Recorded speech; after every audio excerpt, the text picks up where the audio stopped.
La voz del cazatalentos corporativo crepitó a través del teléfono de Adrián Hernández mientras él estaba de pie junto a la ventana del hotel, contemplando el horizonte de Singapur. 2 años de consultoría en el sudeste asiático y has triplicado sus métricas de eficiencia. Adrián, eres exactamente lo que necesita la división de Seúl. Adrián observó cómo las luces de la ciudad se desdibujaban bajo la lluvia vespertina. Envíame los detalles del contrato. Los revisaré esta noche. Tenía 42 años, estaba delgado por las sesiones de gimnasio del hotel y demasiadas cenas de trabajo, y su cabello oscuro comenzaba a encanecer en las sienes. El trabajo de consultoría pagaba excepcionalmente bien, lo suficiente para financiar la universidad de su hijo Tomás y algo más. Pero los viajes eran implacables. Su teléfono vibró de nuevo. Un mensaje de texto de su esposa, Daniela. Tomás está bien. Deja de preocuparte. Concéntrate en tu trabajo. Él no había preguntado por Tomás. Eso era lo que le molestaba últimamente. Daniela siempre parecía saber cuándo estaba pensando en su hijo de 12 años, siempre lista con una tranquilidad que él no había solicitado. Llevaban casados 14 años, juntos desde la universidad, y en algún lugar del caos de su ascenso profesional, la calidez entre ellos se había enfriado hasta convertirse en algo transaccional. Adrián había crecido en el sistema de acogida del Estado, rebotando entre hogares hasta que cumplió la mayoría de edad a los 18 años. Se había abierto camino en la universidad pública a base de becas y despecho, impulsado por la promesa que se había hecho a sí mismo, su propia familia sería diferente. Estable, amorosa, todo lo que él nunca tuvo. Pero hace 3 semanas, algo había cambiado. Llamó a casa un martes por la tarde, miércoles por la mañana en Nuevo León, donde vivían Daniela y Tomás en la casa que él les compró. Tomás solía contestar al tercer timbrazo, ansioso por contarle a su papá sobre la escuela o el club de robótica al que se había unido. Ese día, Daniela contestó en su lugar. Está en casa de mi madre, dijo ella, con la voz tensa. Están creando lazos. ¿Sabes cómo le encanta a Celia tenerlo cerca? Adrián había visto a su suegra, Celia Sotomayor, exactamente 4 veces en 14 años. La mujer era una persona amargada que había dejado clara su desaprobación hacia Adrián desde el primer día. No es lo suficientemente bueno para mi hija, dijo en el ensayo de su boda, lo suficientemente alto para que Adrián la oyera. Un huérfano del Estado. Sin familia, sin apellido. Daniela se había reído en ese momento. Mamá es simplemente tradicional. Ya se le pasará. Nunca se le pasó. Y ahora Tomás se estaba quedando con ella. ¿Cuánto tiempo ha estado allí? Preguntó Adrián. Una pausa. Unos días. Mira, tengo que irme. Te amo. La línea se cortó. Intentó llamar al celular de Tomás. Directo al buzón de voz. Lo intentó de nuevo al día siguiente. Lo mismo. La explicación de Daniela cambió. Tomás olvidó su cargador. La señal era irregular en la propiedad de Celia. Estaba ocupado con su abuela. No seas tan paranoico, Adrián. Adrián abrió su portátil ahora, sacando la propuesta de trabajo de Seúl, pero su mente divagaba. Había construido una carrera leyendo a la gente, identificando patrones y comportamientos organizacionales, viendo lo que otros pasaban por alto. Y cada instinto que había perfeccionado le decía que algo andaba mal en casa. Su teléfono se iluminó con un correo electrónico, no el contrato del cazatalentos. El remitente aparecía como T, las iniciales de Tomás. Papá, por favor ven. No hay comida. No sé cuántos días sobreviviré. Debajo del texto había un archivo de audio.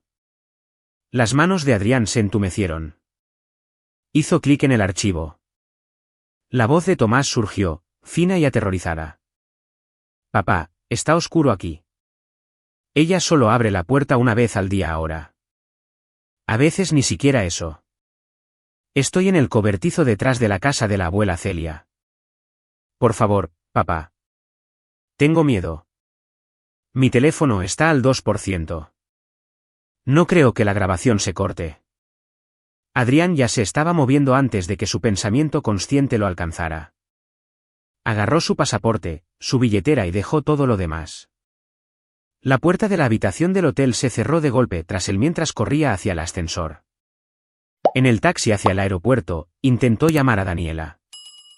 Sin respuesta. Intentó con la policía local de Santiago, Nuevo León. Lo pusieron en espera, luego lo transfirieron 3 veces antes de conseguir a alguien que escuchara. Mi hijo está retenido en un cobertizo, dijo, luchando por mantener la voz nivelada. En el camino al Roble 4782. Tiene 12 años. Ha estado allí durante días. Señor, ¿quién lo retiene? Mi suegra. Tal vez mi esposa. No lo sé. Estoy en Singapur. Me estoy subiendo a un avión ahora mismo. Enviaremos a alguien a verificar. ¿Cómo se llama su hijo? Tomás Hernández. El boleto de espera a Monterrey costó 80,000 pesos. Adrián no parpadeó. Se sentó en la terminal durante 40 minutos esperando el embarque, con la pierna rebotando, revisando su teléfono cada 30 segundos. Ningún mensaje nuevo de Tomás. La batería estaba muerta o él estaba. No, no pienses eso. El vuelo duró 17 horas con una conexión. Adrián no durmió. Se sentó rígido en su asiento, repitiendo cada interacción con Daniela durante el último mes, cada evasiva, cada vez que ella lo había desviado de hablar directamente con Tomás. Ella lo sabía. Las palabras de la detective resonarían en su cabeza durante años, su esposa lo sabía. Pero él no sabía eso todavía. No mientras estaba suspendido sobre el Océano Pacífico, impotente y a 30,000 pies de cualquier cosa que pudiera hacer. Aterrizó en Monterrey a las 6:47 de la mañana hora local, casi 24 horas después de recibir el mensaje de Tomás. Su teléfono había muerto en algún lugar sobre el Pacífico. Compró un cargador en el aeropuerto y lo enchufó en el mostrador de alquiler de autos mientras el empleado procesaba su licencia. 7 llamadas perdidas de un número de Nuevo León. 3 mensajes de voz. El primero era de la detective Natalia Herrera. Señor Hernández, le habla la policía de Santiago.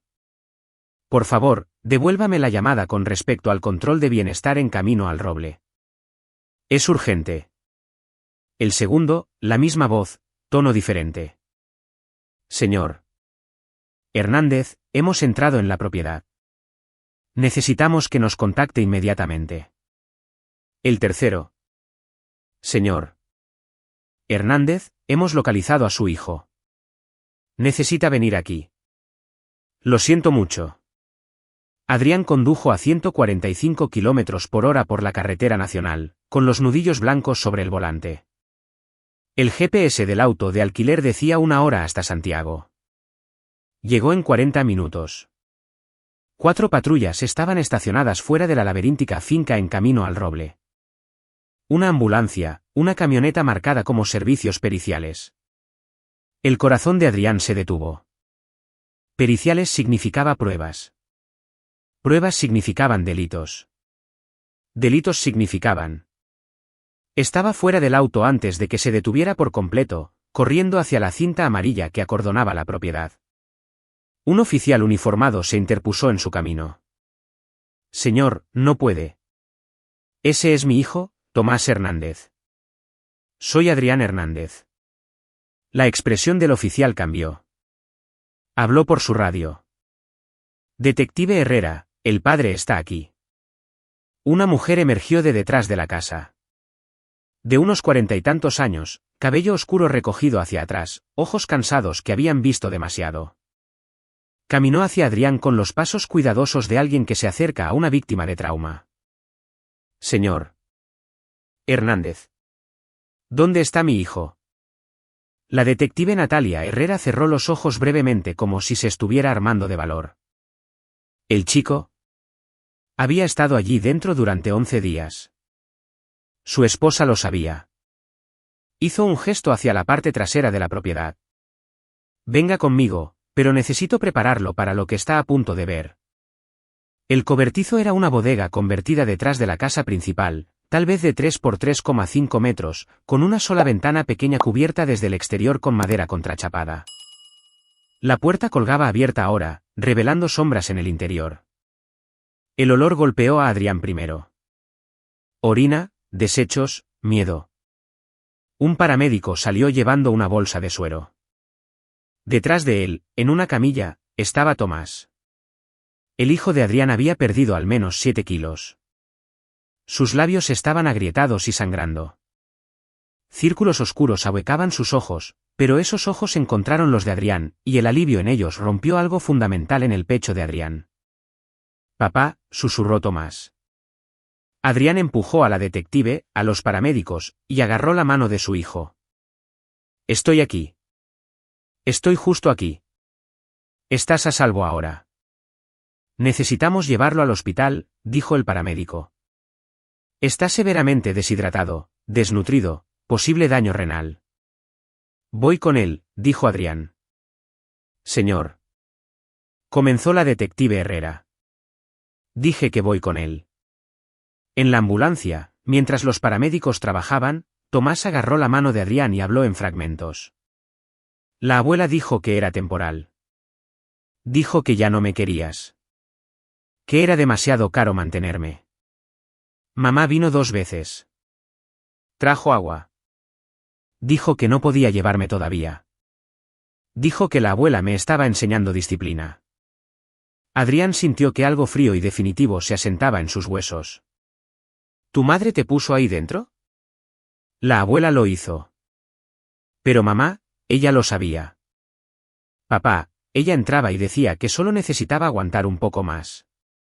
Que ibas a firmar los papeles. ¿Qué papeles? Los que me daban a la abuela. Para siempre. En el hospital, estabilizaron a Tomás, iniciaron fluidos, realizaron pruebas. Apareció una trabajadora social, haciendo preguntas gentiles. Luego, la detective Herrera regresó con un colega, un hombre de rostro sombrío que se presentó como el detective Mateo Espinoza. «Tenemos que hablar», dijo Herrera. «En un lugar privado». Se trasladaron a una sala de consulta familiar. Adrián se sentó, su cuerpo vibrando con una rabia tan pura que se sentía como hielo. «Encontramos documentos», comenzó Herrera, en la casa de Celia Sotomayor. Incluida correspondencia con su esposa, Daniela Hernández. Señor Hernández, ¿sabía que su suegra estaba tratando de obtener la custodia de Tomás? No. ¿Sabía que ella solicitó derechos de visita de abuelos el año pasado? No. Daniela nunca lo mencionó. Espinoza se inclinó hacia adelante. El caso fue desestimado. Sin fundamentos. Pero según los correos electrónicos que encontramos, la señora Sotomayor y su esposa tramaron un plan diferente. Iban a alegar que usted había abandonado a la familia. Ha estado en el extranjero por trabajo durante 18 meses. ¿Correcto? Sí. Alegaron que Tomás estaba siendo descuidado en su ausencia.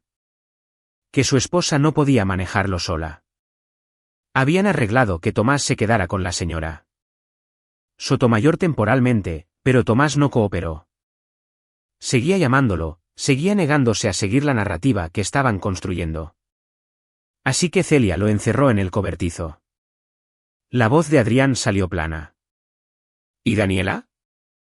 Su esposa visitó al menos 6 veces que podamos verificar. Trajo comida y agua mínimas. Nunca llamó a la policía. Nunca llevó a Tomás a casa. Señor Hernández, estamos acusándolas a ambas de abuso infantil, privación ilegítima de la libertad y conspiración. Estamos considerando el cargo de poner en peligro a un menor causando daños graves. Celia Sotomayor probablemente enfrentará cargos de intento de homicidio. ¿Dónde está mi esposa ahora? Bajo custodia en la fiscalía.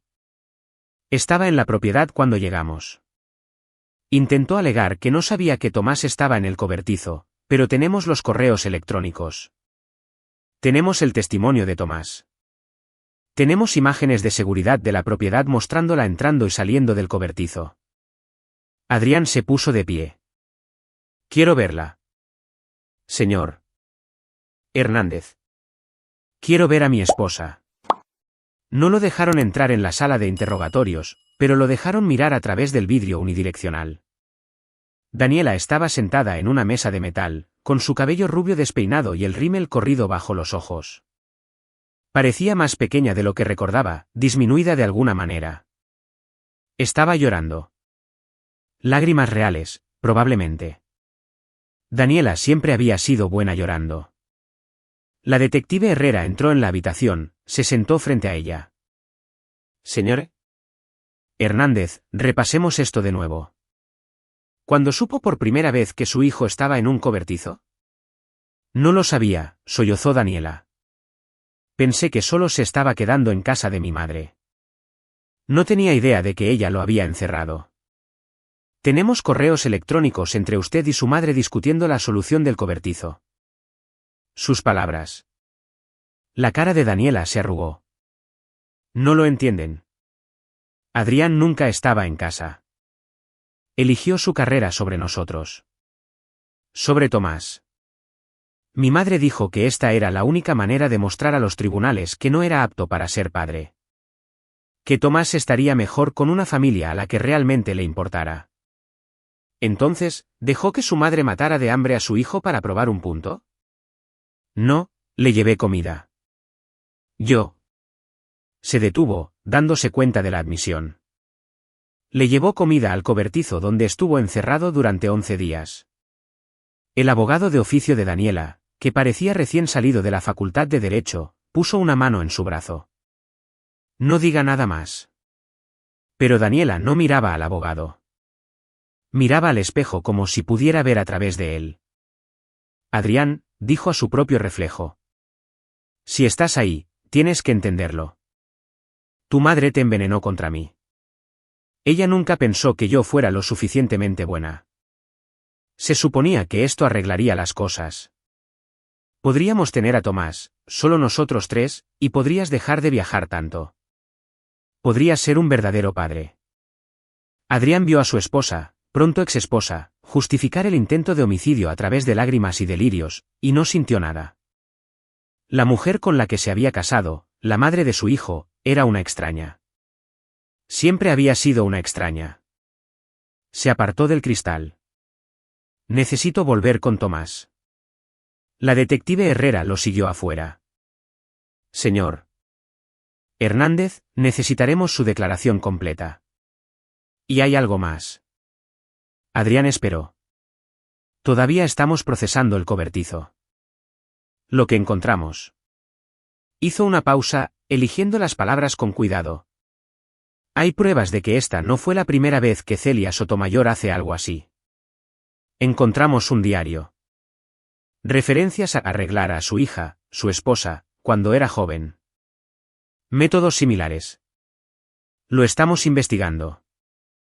Así que Daniela había crecido en ese cobertizo o en algo parecido. Aprendió la crueldad en el regazo de su madre.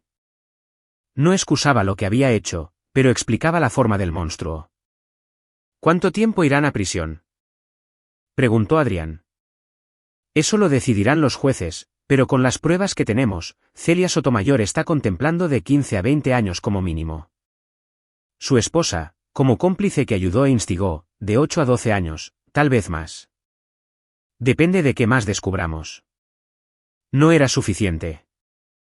Ni de lejos suficiente. Pero Adrián asintió, estrechó la mano de la detective y regresó a la habitación de hospital de su hijo. Tomás estaba despierto, con una vía intravenosa en cada brazo, los monitores pitando suavemente. Se veía tan pequeño en la cama del hospital. Papá, estoy aquí, amigo. ¿Viste a mamá? Adrián acercó una silla, tomó la mano de su hijo. Sí, la vi. ¿Va a ir a la cárcel? Sí. Los ojos de Tomás se llenaron de lágrimas. Bien.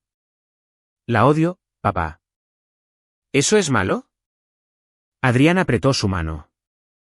No, Tomás, eso no es malo en absoluto. Esa noche, mientras su hijo dormía bajo supervisión hospitalaria, Adrián se sentó en el estacionamiento de su auto de alquiler e hizo una serie de llamadas telefónicas. Primero a su empresa, renunciando con efecto inmediato. Luego a un agente inmobiliario para vender la casa de Nuevo León. Luego a un abogado para solicitar el divorcio y la custodia total. La última llamada fue a un número que había guardado en sus contactos durante años pero que nunca había usado. Un antiguo cliente de sus días de consultoría que se había dedicado a la investigación privada después de retirarse de una agencia de inteligencia. Vicente, dijo Adrián cuando el hombre contestó. Soy Adrián Hernández. ¿Recuerdas ese favor que dijiste que me debías? Por supuesto. ¿Qué necesitas? Todo lo que se pueda encontrar sobre Celia Sotomayor y toda su familia. Quiero registros bancarios, escrituras de propiedad, historiales médicos, cada esqueleto en cada armario. Y lo necesito discretamente. Una pausa. ¿Qué tan discretamente? Invisible. Entendido. ¿Cuánto tiempo tengo? Adrián observó las ventanas del hospital donde yacía su hijo recuperándose. El tiempo que sea necesario. No tengo prisa, pero quiero saberlo todo. Porque los tribunales darían a Celia y Daniela tiempo en prisión. Eso era justicia en un sentido legal. Pero Adrián Hernández había estado planeando venganza desde que tenía 9 años, sentado en su cuarto hogar de acogida, escuchando a su padre adoptivo explicar que a veces el sistema fallaba a las personas. Que a veces tenías que ser tu propia justicia. Había esperado 33 años para tener una familia que valiera la pena proteger. Ahora esperaría el tiempo que fuera necesario para asegurarse de que las personas que habían lastimado a su hijo entendieran todo el peso de su error. A la mañana siguiente, trasladaron a Tomás a una habitación privada. Su color era mejor, los fluidos intravenosos trabajaban para restaurar lo que 11 días de casi inanición habían robado. Un psicólogo infantil iba y venía. Los servicios sociales entrevistaron a Adrián durante 2 horas, preguntando sobre sus finanzas, sus planes, su capacidad para cuidar a Tomás en el futuro. Voy a tomar un puesto permanente en Monterrey, les dijo Adrián. Trabajo totalmente remoto, consultoría desde casa. Tomás tendrá atención a tiempo completo y acceso a los mejores terapeutas que el dinero pueda comprar. Era cierto. Ya había aceptado una oferta de una firma con sede en Monterrey que lo había estado cortejando durante meses. El salario era menor que su trabajo internacional, pero ya no necesitaba tanto dinero. Necesitaba estar presente. Al tercer día, Tomás recibió el alta del hospital. Los medios se habían enterado de la historia, mujer local acusada de encarcelar a su nieto, y los reporteros acamparon fuera del hospital. Adrián organizó una salida trasera, llevó a Tomás al auto de alquiler él mismo y los llevó a un hotel de estancia prolongada mientras resolvía la vivienda permanente. Esa noche, su teléfono sonó. Vicente, no vas a creer lo que encontré, dijo el investigador. Tu suegra es una pieza de cuidado. 3 bancarrotas, un historial de fraude de seguros. Pero aquí está la parte interesante. Ha estado cobrando pagos por discapacidad por una lesión de espalda durante 12 años.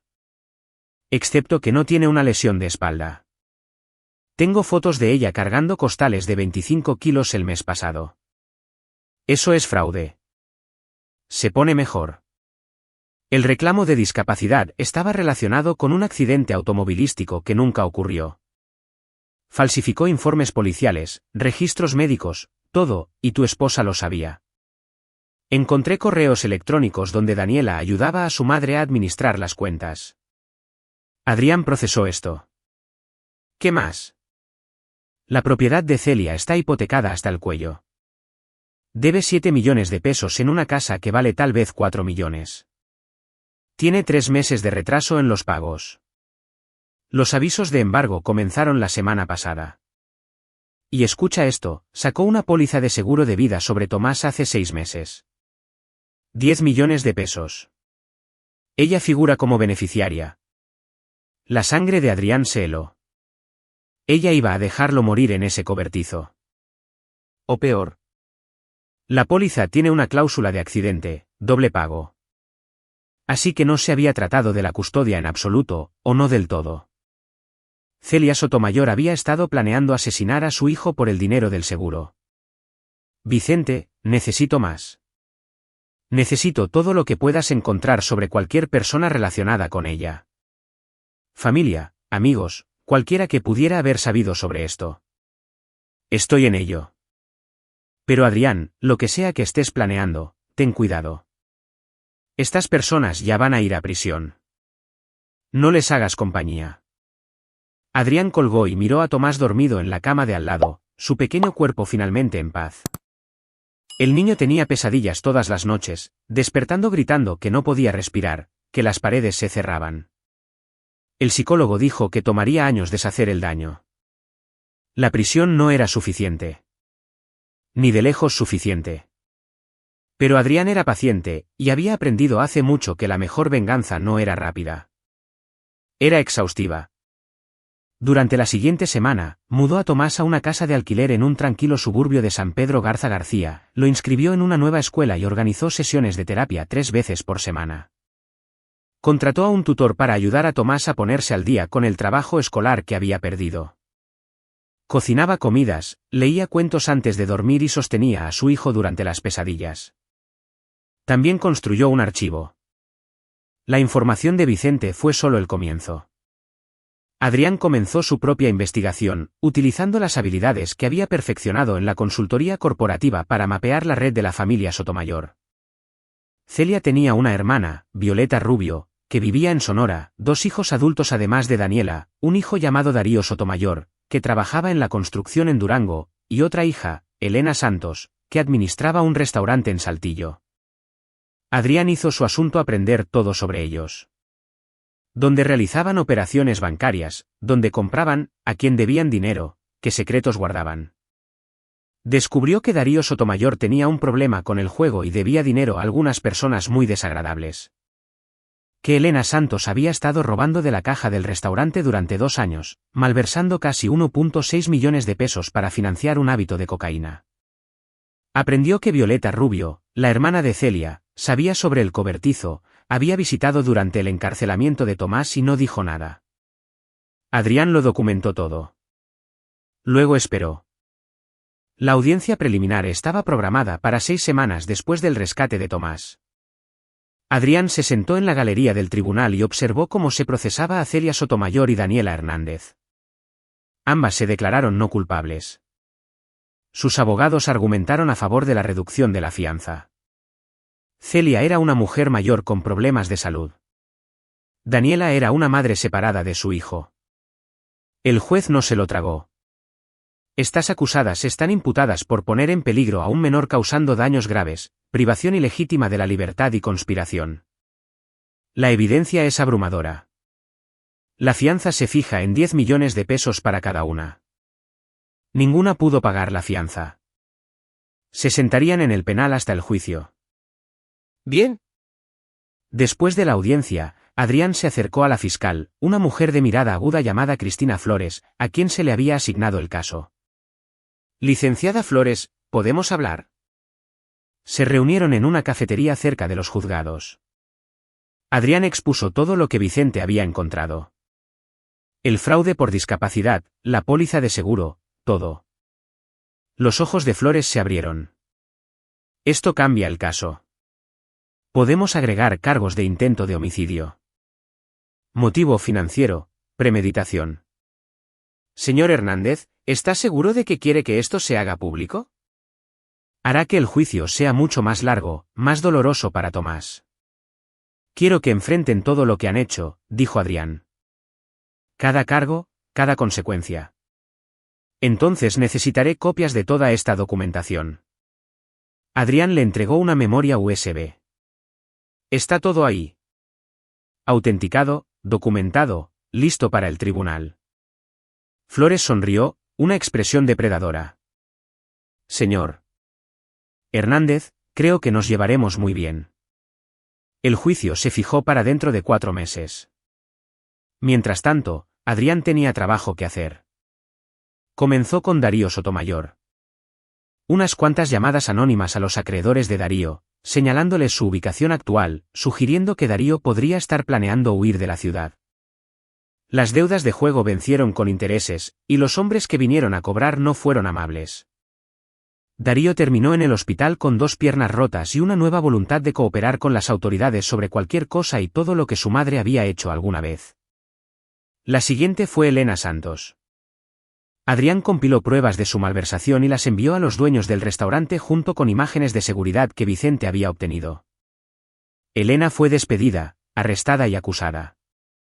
Enfrentando tiempo en prisión ella misma, comenzó a hablar sobre la larga historia de abuso y manipulación de su madre, sobre cómo Celia había entrenado a todos sus hijos para mentir, robar y encubrirse mutuamente. Violeta Rubio resultó más interesante. La tía tenía dinero viejo de las inversiones mineras de un difunto esposo.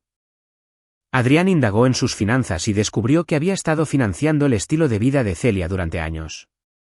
También descubrió que Violeta tenía un sobrino nieto de Celia de un matrimonio anterior, que había sido institucionalizado hace 20 años después de un misterioso accidente en la propiedad de Celia. Adrián rastreó al sobrino nieto, ahora en sus 30 años, viviendo en un centro de atención en Arizona. El hombre tenía daño cerebral por privación de oxígeno. La historia oficial era que casi se ahogó en un estanque, pero sus registros médicos, que Adrián obtuvo a través de los contactos de Vicente, contaban una historia diferente. El patrón de lesiones era consistente con asfixia, no ahogamiento. Adrián llevó esta información a la detective Herrera. Creo que Celia Sotomayor ha hecho esto antes. Herrera examinó los archivos. Dios, ¿cómo se nos pasó esto? Diferente jurisdicción, diferente nombre. Esto fue antes de que Celia se casara con su segundo marido y Violeta Rubio pagara a las autoridades locales para que desapareciera. ¿Puedes probar eso? Tengo registros bancarios que muestran grandes retiros de efectivo de las cuentas de Violeta correspondientes a depósitos en las cuentas personales de 2 oficiales de policía que ahora están retirados. Tengo el testimonio del sobrino nieto. Está discapacitado, pero aún puede comunicarse. Dice que su abuela lo encerraba en un armario durante días seguidos. Herrera hizo algunas llamadas. En una semana, Violeta Rubio estaba bajo investigación por obstrucción de la justicia y complicidad. Los policías retirados enfrentaban sus propios cargos. El imperio de la familia Sotomayor se estaba desmoronando, y Adrián estaba orquestando la caída con la precisión de una adquisición corporativa. Había pasado su carrera identificando puntos débiles en las estructuras organizacionales. Ahora, estaba aplicando esas habilidades a la destrucción en lugar de a la reconstrucción. Pero aún no era suficiente. Porque Celia y Daniela irían a prisión de todos modos. Sus cómplices enfrentaban cargos. La familia estaba en ruinas. Lo que Adrián quería era algo más personal, más permanente. Quería que entendieran lo que Tomás había sentido en ese cobertizo, el miedo, la impotencia, la traición. Quería que sufrieran de formas que trascendieran el castigo legal. Y fue lo suficientemente paciente para esperar la oportunidad perfecta. Llegó durante el juicio mismo, 4 meses después del rescate de Tomás. Adrián se sentó en la galería todos los días, observando cómo la fiscalía presentaba su caso.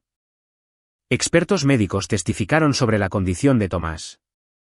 El propio niño subió al estrado, con voz pequeña pero firme mientras describía sus 11 días en la oscuridad. Daniela lloró durante todo el testimonio de Tomás. Celia permaneció con el rostro pétreo, sin mostrar nada.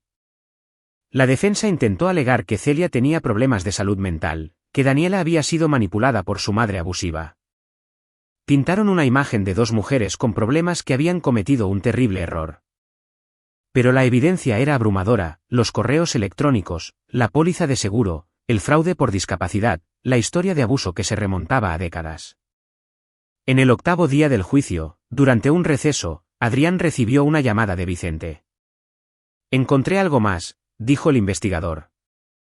El primer marido de Celia Sotomayor, Darío Señor, padre de sus hijos mayores, murió en circunstancias sospechosas hace 35 años.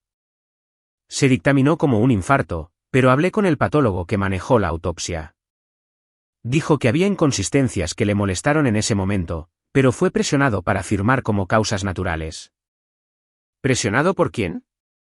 Los mismos policías que Violeta pagó por el incidente del sobrino nieto. Adrián, creo que Celia podría haber matado a su primer marido. Y creo que podría haber otros. Adrián sintió que algo cambiaba en su pecho. Esto ya no se trataba solo de Tomás. Se Se trataba de detener a una abusadora en serie que había estado operando durante décadas con impunidad. Dame todo, dijo. Cada muerte conectada a ella. Cada incidente sospechoso. No me importa cuán viejos sean los casos. A Vicente le tomó 2 semanas trabajando día y noche. Pero lo que encontró fue asombroso. 5 muertes en 35 años. Todas conectadas a Celia Sotomayor o a su familia inmediata. El primer marido. Un vecino que se había quejado del trato de Celia hacia sus hijos. Una trabajadora social que había comenzado a hacer preguntas. El marido de Violeta, cuya caída accidental por las escaleras le había valido a Violeta un pago de seguro de 40 millones de pesos. Y lo más condenatorio, la hermana menor de Daniela, que murió a los 7 años de lo que se dictaminó como muerte de cuna, excepto que la muerte de cuna no afecta a niños de 7 años. Adrián llevó todo eso a la detective Herrera y a la fiscal Flores. Ampliaron la investigación, exhumaron cuerpos, reabrieron casos fríos. Para cuando el jurado volvió a deliberar, Celia Sotomayor enfrentaba 5 cargos adicionales de homicidio. Daniela fue acusada como cómplice en la muerte de su padre. Tenía 12 años en ese momento y había ayudado a limpiar la escena del crimen. El juicio había consumido 6 semanas. El jurado deliberó durante 4 horas. Culpable de todos los cargos. Celia Sotomayor recibió 5 cadenas perpetuas consecutivas sin posibilidad de libertad condicional. Daniela recibió 40 años con posibilidad de libertad condicional después de 25.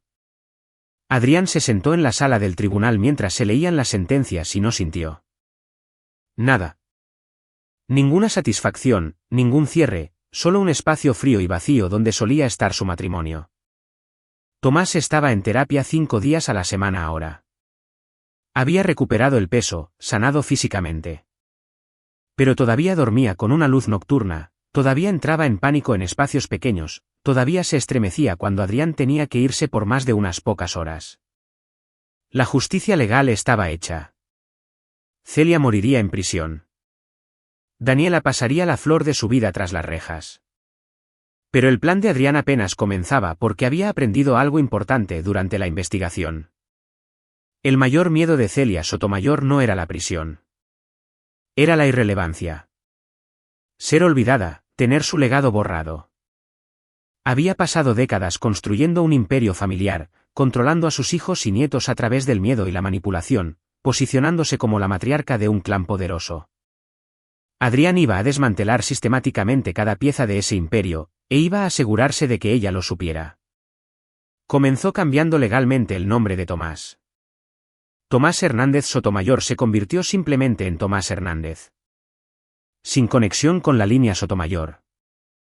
Luego trabajó con Darío Sotomayor, quien se convirtió en testigo protegido contra su madre. Darío cambió legalmente su nombre, se mudó a Baja California y cortó todos los lazos con la familia. Adrián lo ayudó financieramente, le consiguió un nuevo trabajo a través de sus contactos de consultoría. A cambio, Darío dio entrevistas sobre el abuso de su madre, destruyendo cualquier simpatía pública restante por ella. Elena Santos, enfrentando su propio tiempo en prisión por malversación, hizo un trato con los fiscales. Testificó sobre el patrón de abuso y manipulación de su madre. A cambio, recibió libertad condicional y terapia obligatoria. Adrián la ayudó a entrar en un buen programa de tratamiento y estableció un plan de pago para su restitución. Ella también cambió su nombre y desapareció de la órbita de Celia. Violeta Rubio fue condenada por cargos de obstrucción y complicidad. Recibió 10 años, pero quedó en libertad bajo fianza pendiente de apelación. Adrián se aseguró de que la historia de su sobrino nieto se hiciera pública. El dinero de la minería se secó rápido cuando los abogados de Violeta drenaron sus cuentas y su círculo social, donantes ricos y señoras de la alta sociedad, le dieron la espalda. Murió sola en un asilo de ancianos 18 meses después de la condena de Celia, en la quiebra y olvidada. La propiedad de los Sotomayor en Camino al Roble, la casa donde Tomás había sido encarcelado, fue confiscada por el Estado como producto del crimen. Adrián hizo una oferta anónima a través de una corporación fantasma y la compró por una fracción de su valor en una subasta. Luego la quemó. No literalmente. Eso sería ilegal. Pero contrató a una empresa de demolición, Hizo desmantelar primero el cobertizo y enterrar las piezas en un vertedero. Luego, la casa misma fue derribada, la tierra excavada y remediada. La plantó con pastos nativos y flores silvestres y donó la propiedad al municipio como reserva natural. Cada rastro del dominio de Celia Sotomayor fue borrado de la tierra. En prisión, Celia recibía actualizaciones periódicas sobre la destrucción de su legado. Adrián se aseguró de ello. Cartas anónimas, recortes de periódicos sobre sus hijos cambiando sus nombres, fotos del lote vacío donde solía estar su casa. Cada semana, un nuevo recordatorio de que todo lo que había construido había desaparecido. Ella trató de responder al principio, enviando cartas a través de su abogado exigiendo que Adrián se detuviera, luego cartas amenazantes, luego súplicas desesperadas para ver a Daniela, para tener algún contacto con la familia. Adrián las ignoró todas. Daniela, en su prisión, intentó escribir a Tomás. Largas cartas disculpándose, explicando, rogando comprensión. El terapeuta de la prisión sugirió que Tomás podría beneficiarse de leerlas. Tomás leyó una, luego se la entregó a Adrián. No quiero más de estas. Adrián se aseguró de que la prisión lo supiera, no más cartas, no más contacto, no más visitas. Daniela pasaría los próximos 25 años sabiendo que su hijo la había rechazado por completo. 5 años después del juicio, Adrián se sentó en una cafetería de Monterrey con la detective Natalia Herrera, quien se había convertido en algo así como una amiga a través de la terrible experiencia. «Sabes», dijo Herrera, «he estado en la fuerza policial durante 23 años. He visto muchas víctimas. La mayoría de ellas solo quieren seguir adelante. Olvidar qué sucedió. Pero tú. Tú fuiste a la guerra». Adrián sorbió su café. «Quería asegurarme de que nunca pudieran lastimar a nadie más». «Hiciste más que eso. Los casos fríos que reabrimos debido a tu investigación. Hemos resuelto 6 homicidios, prevenido quién sabe cuántas víctimas futuras. El caso de fraude por discapacidad condujo a toda una red de reclamos falsos. No solo obtuviste justicia para Tomás. La obtuviste para mucha gente». «¿Cómo está Tomás?», preguntó Herrera. «Bien. Mejor. Empieza la preparatoria el próximo año. Quiere estudiar ingeniería. Tiene amigos ahora. Haciendo cosas normales de adolescentes». Adrián sonrió. «La semana pasada me dijo que se alegraba de que yo fuera su papá. La primera vez que dijo eso desde todo». Herrera asintió. «¿Y tú? ¿Cómo estás?». Adrián consideró la pregunta. Había pasado 5 años desmantelando a la familia Sotomayor, borrando su legado, asegurando que su sufrimiento igualara el sufrimiento que habían infligido. Había cruzado líneas legales y límites morales. Se había convertido en alguien que su yo más joven no reconocería. Pero su hijo estaba a salvo. Su hijo estaba sanando. Su hijo tenía un futuro. «Estoy bien», dijo Adrián. Y lo decía en serio. La última pieza de su plan se unió en el 10º aniversario del rescate de Tomás. Tomás tenía ahora 22 años, un estudiante de último año en el MIT estudiando robótica. Se había convertido en un joven seguro, delgado y alto como su padre, con el tipo de fuerza tranquila que venía de sobrevivir a lo insobrevivible. Hablaron sobre lo que sucedió a lo largo de los años. Tomás sabía lo que Adrián había hecho. No todo, pero lo suficiente. Sabía que su padre había destruido sistemáticamente a las personas que lo habían lastimado. «¿Crees que estuvo mal?», preguntó Tomás una vez durante su primer año. «¿Lo que les hiciste?». Adrián había considerado mentir, dar algún tópico sobre cómo la venganza nunca era la respuesta. Pero Tomás merecía honestidad. «Creo que fue necesario», dijo Adrián. «El sistema legal les dio prisión. Yo les di algo peor. El conocimiento de que cada cosa que les importaba había desaparecido. Que su crueldad tenía consecuencias más allá de las rejas y las celdas». Tomás había asentido, pensándolo. «Bien». Ahora, en el 10º aniversario, Adrián recibió una carta. Llegó a través de su abogado. Una comunicación final de Celia Sotomayor. Se estaba muriendo de cáncer. Le quedaban tal vez 3 meses. Quería ver a Tomás una última vez para disculparse, para explicar. Adrián leyó la carta y luego se la entregó a Tomás, que estaba en casa por el fin de semana. Tomás la leyó 2 veces. Luego miró a su padre. ¿Qué crees que debería hacer? Creo que deberías hacer lo que se sienta bien para ti. No para ella. No para mí. Para ti. Tomás se quedó con eso durante mucho tiempo. Finalmente, dijo, no necesito su disculpa. No necesito entender por qué lo hizo. Ya sé que es un monstruo. Los monstruos no necesitan motivaciones complejas. Dobló la carta. Dile que no. Adrián lo hizo. La carta que envió de vuelta fue simple. Tomás no tiene interés en verte. Ha solicitado que nunca lo contactes a él ni a nadie asociado con él de nuevo. Morirás sola, como te mereces. Celia Sotomayor murió 6 semanas después en la enfermería del penal. Sin familia presente, sin funeral. Su cuerpo fue incinerado y las cenizas esparcidas en un lugar no marcado. Daniela, todavía en prisión, pasaría los siguientes 15 años sabiendo que su madre había muerto sola y sin ser llorada. Sería elegible para libertad condicional cuando tuviera 63 años. Adrián ya había preparado documentación legal, asegurando que nunca pudiera contactar a Tomás o a cualquier nieto que pudiera tener algún día. El apellido Sotomayor existía ahora solo en registros judiciales y bases de datos criminales. Cada persona que lo había llevado había cambiado su nombre o había muerto. La línea familiar estaba rota, el legado borrado. Adrián estuvo en la graduación universitaria de Tomás esa primavera y vio a su hijo cruzar el escenario para aceptar su título. Tomás se había graduado con honores. Tenía un trabajo asegurado en una empresa de robótica en California. Tenía una novia con la que iba en serio. Había sobrevivido. Más que sobrevivido, había prosperado. Esa noche durante la cena, Tomás levantó una copa.